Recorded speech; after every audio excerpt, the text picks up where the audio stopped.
Good evening guys, welcome to my vlog, Rosindo Vlogs. Paki-subscribe, like, share at comment na po kayo sa ating topic ngayon. Ang topic ko ngayon mga kamanokis ay paano gamutin ang foul pox or glutong ng ating mga sisiw. Mga kamanokis, bago ko i-explain kung paano natin gamutin o tamang gamot sa ating mga sisiw sa foul pox. Kung kayo ay magpa-shout out, mag-comment na po kayo, isi-shout out ko kayo, pero lagyan niyo na kung taga saan po kayo. Mga kamanokis, ako po nagpapasalamat sa lahat ng mga subscribers, viewers, at saka nag-like.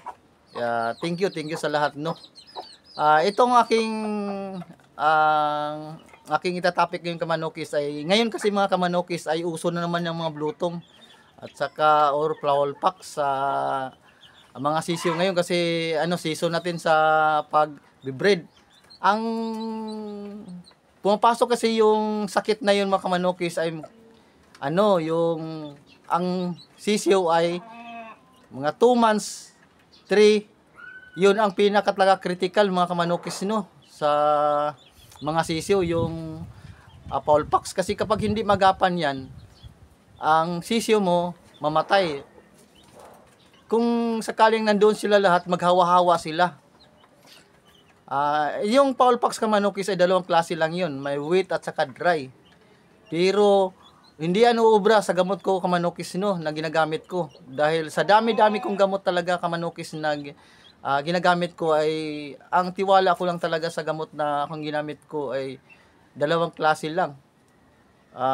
Alaman po natin kamanokis kaya pumapasok sa ating mga kabakyard ang ating mga foul pox o mga sakit sa ating manok, sipon, pisik halak. Bakit? Kasi wala po tayong vaccine mga kamanokis dahil po backyard lang po tayo. Pero hindi tayo problema yung kamanokis basta marunong lang tayo at maagap. Mga kamanokis, ituro ko sa inyo mga kamanokis kung paano gamutin. Kamanokis, ito. Ang iuna ko sa iyo kamanokis, yung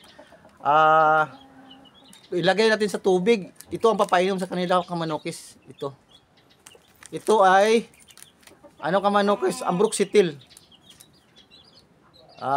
Ambroxetil kamanokis, ito ang ilagay mo sa tubig. Ito ang papainom mo sa kanila. Kung sakaling may mga tama ng manok o may tama ng foul pox, ito na po ang papainom yung mga sisiw.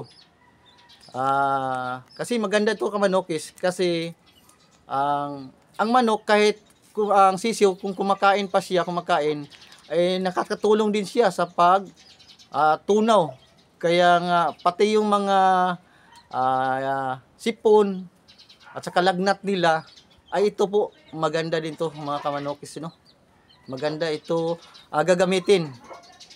Tapos kamanokis, ito mayroon din kamanokis, itong Amtil 500.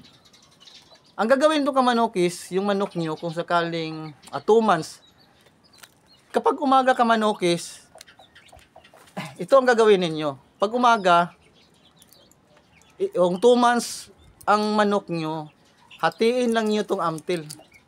Yung sisiw ninyo o manok nyo, sisiw, ito ipapainom kalahati.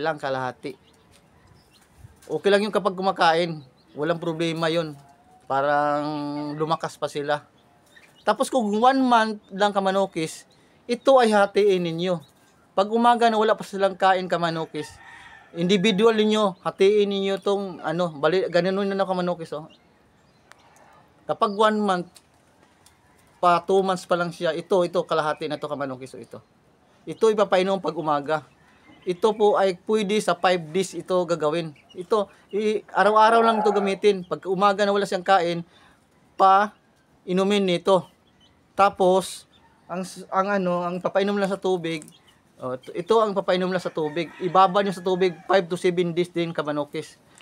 Yung kamanokis ay sigurado talaga yan na yung blutong mawawala yan.